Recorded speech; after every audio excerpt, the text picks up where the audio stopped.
Hello student. आज आप लोगों को विपिन क्लासेस बी एग्जाम में आप लोगों का जोरदार स्वागत है। आज हम आपको बताएंगे, अगले वीडियो में आप लोगों ने टेस्ट सीरीज का 1 से लेकर 5 तक क्वेश्चन देखे थे। आप टेस्ट सीरीज का आपको हम अगला क्वेश्चन, टेस्ट सीरीज के जितने भी क्वेश्चन हो सकते हैं हम उतने क्वेश्चन आपको मोस्ट इंपॉर्टेंट बताते जाएंगे। अगला क्वेश्चन हमारे पास क्या लिखा है, आव्यूह का सवाल था। ठीक है, आव्यूह में क्या था, x प्लस का 3, z प्लस का 4, 2y माइनस का 7। ये हमारे पास क्वेश्चन लिखा हुआ है।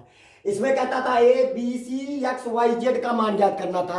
किसका मान ज्ञात करना है, A B C X Y Z का मान ज्ञात करना था। याद रखो, दो अवयव आपस में हमने क्या बताया था, दो अवयव आपस में तभी बराबर हो सकते हैं जब उनके क्रम बराबर हो। तो क्रम तो बराबर है, ये भी हमारे पास 3 इंटू 3 के क्रम का है और ये भी हमारे पास 3 इंटू 3 के क्रम का है। दोनों अवयवों के क्रम तो बराबर है। अब इसका मतलब उनके अवयव भी बराबर होने चाहिए। इसका मतलब यह हुआ कि x प्लस का जो 3 है वो बराबर होना चाहिए किसके, 0 के। आई बात समझ में।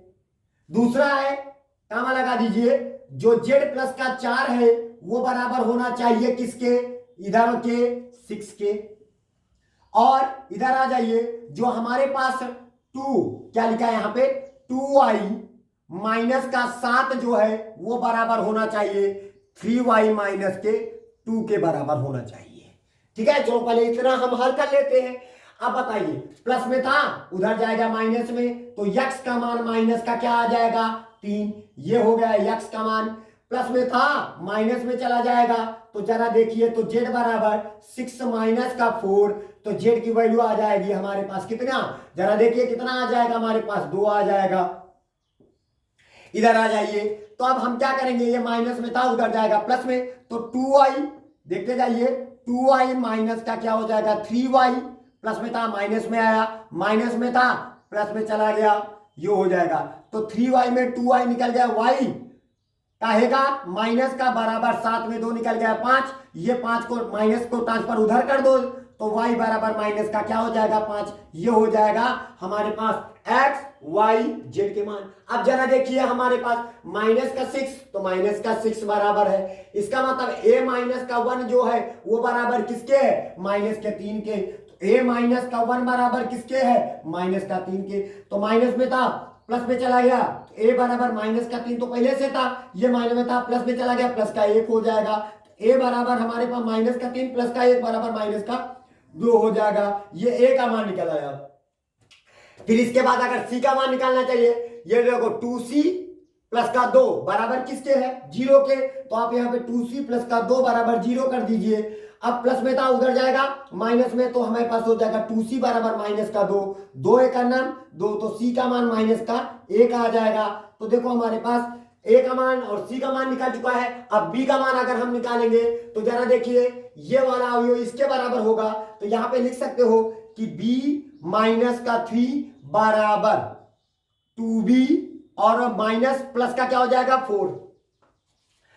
ये वाला इसके बराबर होगा, तो हमारे पास ये माइनस में था उधर जाएगा प्लस में, तो हमारे पास हो जाएगा b प्लस में था माइनस का 2b हो जाएगा, और माइनस में था उधर जाएगा प्लस का 3 हो जाएगा। 2b में एक b निकल गया, माइनस का b हो जाएगा, 4 3 के तो हो जाएगा 7 हो जाएगा। तो b की वैल्यू हमारे पास कितनी आ गई, प्लस में था ये माइनस में था उधर जाएगा, ये हो जाएगा। तो ये हो गया हमारे पास b का मान आ गया। उम्मीद है आप लोगों को ये सवाल समझ में आ गया होगा। बहुत ही आसान सवाल था, इसमें करना कुछ नहीं था। ये वाला सवाल को ज्यादा गौर से समझिए। ये एक अवयव है और ये a क्या है, हमने इसमें यहां पे आपको ये कुछ नहीं बताया कि ये एक अवयव है, आपको समझना होगा। सोचो, ये एक अवयव है और आपको बराबर इधर एक अवयव प्राप्त हुआ है, तो इसका मतलब a भी एक अवयव होगा। सोचिए, और काहे में लगा है, इंटू में लगा है, तो ये जान लो कि इसका मतलब दो अवयव आपस में गुणा हुआ और उनका गुणनफल जो मिला एक अवयव मिला।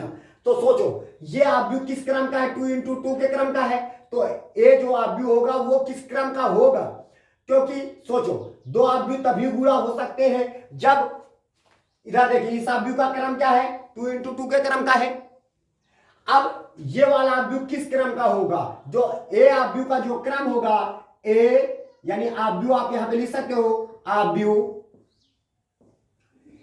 ए का जो क्रम होगा वो किस क्रम का होगा, सोचो 2 इंटू 2 के क्रम का होगा। क्यों, क्योंकि अगर इसका इस आव्यूह का स्तंभ इस आव्यूह की पंक्ति बराबर होगी, तभी गुणा रूप संभव है, तो हमने बराबर किया। और इस रूप में हमारे पास आंसर 2 into 2 के क्रम में आए, तो इसका मतलब है पहले आव्यूह का पंक्ति और दूसरे आव्यूह का स्तंभ का क्रम बराबर होना चाहिए। बराबर होना चाहिए मतलब इस रूप में होना चाहिए। तो देखो हमने 2 into 2 के क्रम का कर दिया। आई बात समझे, क्योंकि पहले वाले का हमने 2 पकड़ लिया, पहले आव्यूह का पंक्ति और दूसरे आव्यूह का जो स्तंभ इस क्रम में मिलना चाहिए, तो देखो 2 into 2 के क्रम का हो गया। तो हम मान लेते हैं कि माना कि जो ए आव्यूह है, क्या है, ए आव्यूह है, इसको ए बराबर, तो हमने मान लिया ए बी एक्स वाई। आप कुछ भी मान लीजिए, आप ये भी मान ले क्या ये ए बी हो जाएगा और ये एक्स वाई लिख लीजिए, कोई दिक्कत नहीं, हो गया। अब जरा ए के स्थान पर यहां पे आ जाइए, माइनस का 3 रखिए, 4 रखिए और इधर हो जाएगा हमारे पास 2 रखिए, माइनस का 1 रख लीजिए। आई बात समझ में। अब आप भी ए लिख लीजिए, ए एक्स बी वाई, इधर आ जाइए बराबर, माइनस का 8 हो जाएगा और ये 6 9 माइनस का क्या हो जाएगा 3। अब इन दोनों अवयवों को आपस में गुणा करते हैं। गुणा आप लोगों को बताया ही था, हमने क्या बताया था कि इसको ये माइनस का 3 और 2 इसको ऐसे उठा के पहले इसमें ऐसे गुणा कर देते हैं। तो 3 माइनस का 3 जाएगा किसके पास, ए के पास, तो माइनस का क्या हो जाएगा 3a हो जाएगा। फिर ये जाएगा इसके पास, प्लस का क्या हो जाएगा 2b हो जाएगा, गुणा हो गया। अब यही ये पूरी पंक्ति मुझसे गुणा होगा, तो माइनस का 3x हो जाएगा और प्लस का क्या हो जाएगा 2y हो जाएगा। पहली पंक्ति का दोनों स्तंभों में गुणा कर दिया, अब दूसरी को पकड़ो, तो 4 जाएगा, a से गुणा होगा 4a हो जाएगा, ये इनसे गुणा होगा, माइनस का क्या हो जाएगा b हो जाएगा। अब आ जाइए, ये इनसे गुणा होगा तो 4x हो जाएगा और माइनस का y हो जाएगा, ये हो जाएगा बराबर। अब इधर हो जाएगा माइनस का 8 6 9 और माइनस का 3। अब बताइए दो आव्यूह तभी बराबर हो सकते हैं जब उनके क्रम बराबर हो। देखो ये भी 2 into 2 के क्रम का है और ये भी 2 into 2 के क्रम का है। इसका मतलब ये हुआ माइनस का 3a प्लस का 2b बराबर किसके है, माइनस के 8 के है।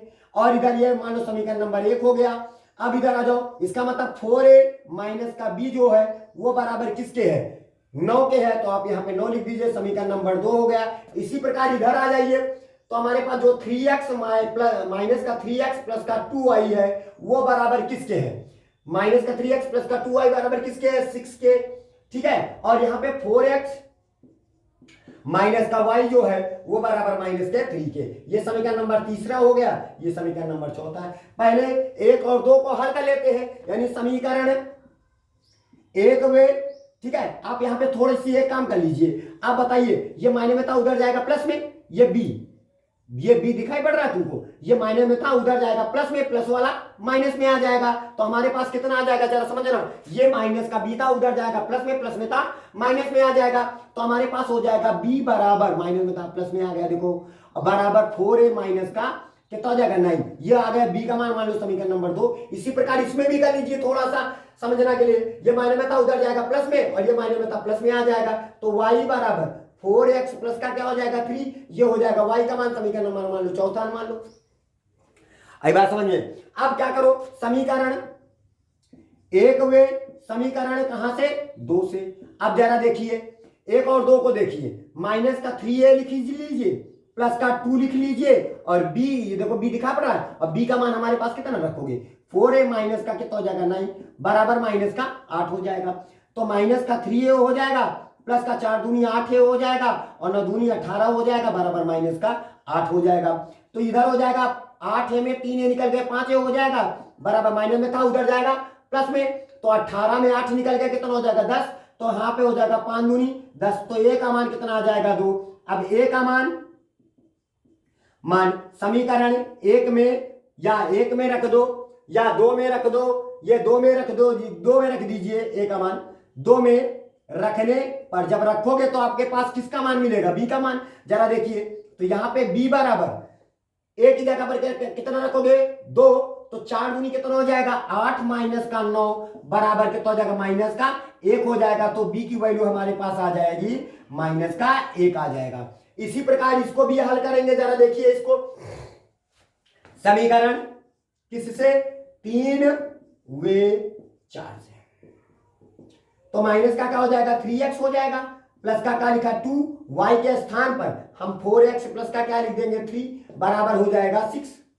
देखो 3x माइनस का 3x लिखा, प्लस का 2 लिखा, y के स्थान पर देखो y के स्थान पर क्या लिखा 4x प्लस का 3 लिखा है, तो 4x प्लस का 3 लिख दिया बराबर 6। तो माइनस का 3x हो जाएगा, 4 दूनी 8x हो जाएगा, 3 दूनी 6 हो जाएगा बराबर क्या हो जाएगा 6। 6 से 6 कैंसिल हो जाएगा, 8x और में 3x निकल के 5x, तो बराबर क्या हो जाएगा 0। 5 गुणे में तब बटे में आ गया, तो x की वैल्यू हमारे पास कितनी आ गई जरा देखते हैं। x बराबर हमारे पास आ जाएगा 0, तो x का मान 0 निकल आया। अब x का मान समीकरण किसमें 2 में 4 में रखने पर, 4 में रखने पर जब आप रखोगे तो आपको क्या मिलेगा बोलिए, तो रखोगे तो हमारे पास हो जाएगा y बराबर 4 गुणे x के स्थान पर 0 रखा जाएगा, प्लस का 3, तो y बराबर हमारे पास आ जाएगा 3 आ जाएगा। आई बात समझ में? ठीक है, तो देखो ये 2 सवाल आपके पास कंप्लीट हुए आप व्यू के, आपको उम्मीद है आप लोगों को समझ में आता होगा। ठीक है, हम अब अगले क्वेश्चन की ओर चलते हैं। अगला क्वेश्चन हमारे पास जैसे कहाँ चला गया